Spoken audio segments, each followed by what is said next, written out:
Kisah dari negeri 1000 gereja. Kisah dari negeri 1000 gereja. Konon katanya, jauh sebelum pemilu kada, sebuah gereja sedang gundah gulana karena teriakan para Pandawa. Gereja dianggap berpihak pada salah satu tokoh politik, atau ada Pandawa yang berteriak bahwa gereja sudah dijual. Banyak teriakan-teriakan yang membuat para pemimpin gereja di negeri 1000 gereja itu sakit. Saking sakitnya, mereka harus mengalami proses petisi yang luar biasa. Sebagian Pandawa masih berteriak, katanya gereja sudah dijual dan harganya teramat murah. Akibat dari teriakan itu, pejabat gereja di negeri 1000 gereja itu mengadakan klarifikasi dengan maksud bahwa mereka akan menyembuhkan luka yang ada. Tetapi klarifikasi itu bukannya menyembuhkan, tetapi menambah kronis sakit yang mereka alami. Akhirnya mereka bungkam, diam, 1000 bahasa. Mereka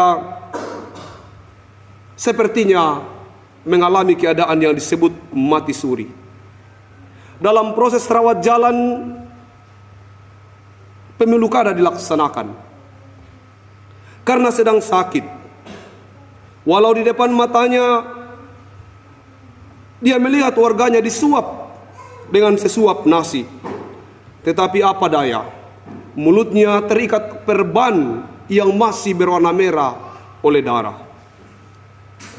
Akhirnya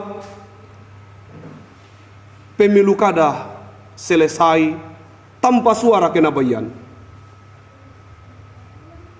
Lagu lama dari hasil pemilu kada kembali dinyanyikan. Sampai hari ini, mungkin negeri 1000 gereja itu masih sedang sakit. Ini sedikit potongan sebuah cerita yang dialami oleh negeri 1000 gereja. Lalu apa hubungannya dengan bacaan kita hari ini? Jemaat yang dikasihi Tuhan, pemimpin yang jujur dan demokratis. Kita baru saja melakukan pemilihan umum. Gereja kita juga terus berupaya untuk mengingatkan kita bahwa pemilihan umum atau demokrasi atau politik adalah bagian yang tidak bisa terpisahkan dari gereja. Untuk itu warga gereja dipanggil mengambil peran penting di dalamnya. Pemilihan sudah selesai. Ada satu pertanyaan, waktu kita memilih mau pergi ke TPS, kita berdoa atau tidak? Tidak. Yang lain tidak tahu? Tidak juga. Semua? Ya.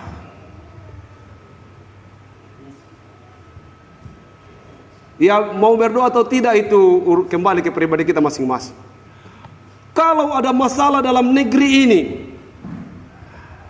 kemudian pemimpin yang kita pilih atau apapun bentuknya, lalu kemudian terjadi chaos akibat dari pemimpin yang dipilih itu kemudian tidak pro atau tidak jujur dan tidak adil dan lain sebagainya, kemana kita? Kita akan berdoa atau tidak? Pasti kita akan berdoa, tidak perlu dijawab. Berdoa kepada Tuhan, Tuhan kenapa ini begini dan begitu? Untung karena bukan pendeta pasma Tuhannya. Kalau pendeta pasma ke Tuhannya, dulu kau pergi tidak bilang-bilang, sekarang ada masalah baru datang. Toh? Itu juga yang dialami oleh negeri 1000 gereja. Gereja sengaja dibungkam dengan beberapa persoalan-persoalan klasik agar proses pemilihan itu gereja tidak mengawasinya, sehingga mereka luar biasa. Kemarin mereka berteriak, Hancur ini pemimpin tak bos. Tidak ada yang beres.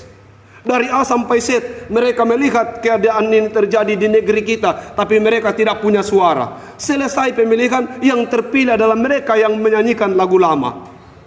Mereka yang kemarin di demo, mereka yang kemarin diteriaki bahwa tidak beres kok. Itu. Jemaat yang dikasihi Tuhan, firman Tuhan di kesempatan ini mengingatkan kepada kita bahwa kita punya mimpi. Mimpi kita adalah pemimpin yang jujur dan demokratis. Jujur oke lah, hampir kita bilang tidak ada lagi yang jujur. Masa tidak ada yang jujur? Kita harus menjadi orang jujur di tengah ketidakjujuran orang lain. Sehingga alasan kita memilih pemimpin adalah karena kita orang jujur, maka kita harus memilih pemimpin yang jujur. Kalau kita sudah berkata tidak ada lagi yang jujur, sehingga kita juga menjadi orang yang tidak jujur, maka celakalah kita. Dan itu yang sedang terjadi di negeri kita. Begitu banyak orang yang sudah tidak percaya bahwa ada orang jujur, sehingga dia memilih tidak lagi pada patokan yang ada. Saya orang jujur dan saya harus memilih yang jujur. Ini semua sudah selesai. Kita membutuhkan pemimpin ke depan adalah pemimpin yang demokratis. Pasti kita tidak memilih pemimpin yang demokratis kalau kita sendiri adalah orang yang tidak demokratis. Bukan persoalan usia. Kebetulan walaupun belum penetapan, pemimpin kita wakil presiden kan muda. Jangan ragukan, yang penting Tuhan ada bersamanya. Hikmat itu yang penting. Yosia pada usia 8 tahun sudah memimpin, dan lamanya 31 tahun. Karena hikmat Tuhan. Karena hikmat Tuhan itu catatannya. Mau tua mau muda, kalau yang penting adalah bagaimana ada hikmat Tuhan di dalamnya. Makanya karena sudah pemilihan, ya kita tunggu 2029 lagi. Kalau mau memilih yang punya hikmat Tuhan, yang berhikmat. Karena apa? Karena begini. Sesudah Yosia terpilih, apa yang dilakukan? Dalam krisis yang ada, dalam situasi sulit, dia tidak membangun benteng. Dia tidak melatih tentara. Dia tidak mempersiapkan rakyatnya untuk berperang. Apa yang dia lakukan? Itu uang, pakai dulu, bangun rumah Tuhan. Benahi dulu itu rumah Tuhan, baru semua akan bagus. Pertimbangannya adalah apa? Kalau rakyat ini takut akan Tuhan, maka tanpa benteng pun kita akan aman. Tapi kalau rakyat ini tidak takut akan Tuhan, maka celakalah kita. Di tengah krisis, seorang pemimpin bijak pertama yang dikerjakan adalah pembaharuan moral, pembaharuan rohani. Untuk itu, belajar pada Yosia di tengah pergumulan kita. Mari kita kemudian berusaha melakukan pembaharuan. Pemimpin yang jujur dan demokratis hanya mungkin kita temukan jikalau kita yang dibaharui.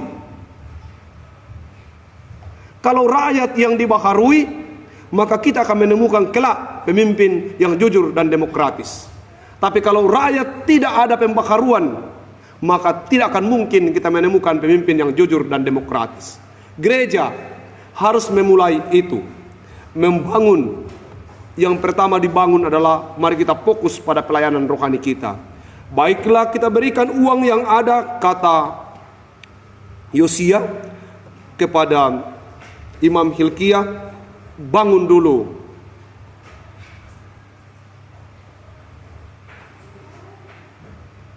rumah ibadah atau rumah Tuhan.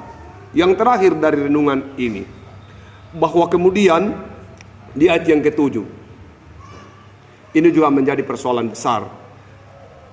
Tetapi tidak usahlah mengadakan perhitungan dengan mereka mengenai uang yang diberikan ke tangan mereka, sebab mereka bekerja dengan jujur.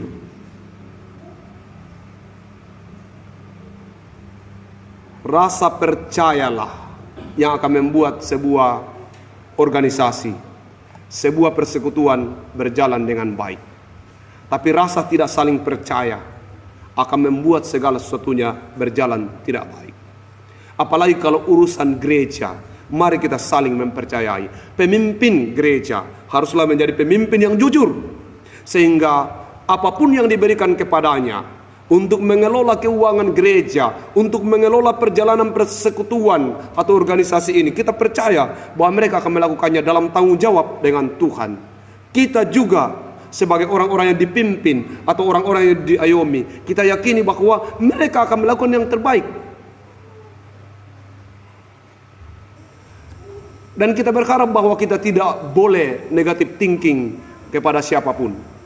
Pemilihan sudah selesai. Mari kita bertanggung jawab sebagai orang yang memilih.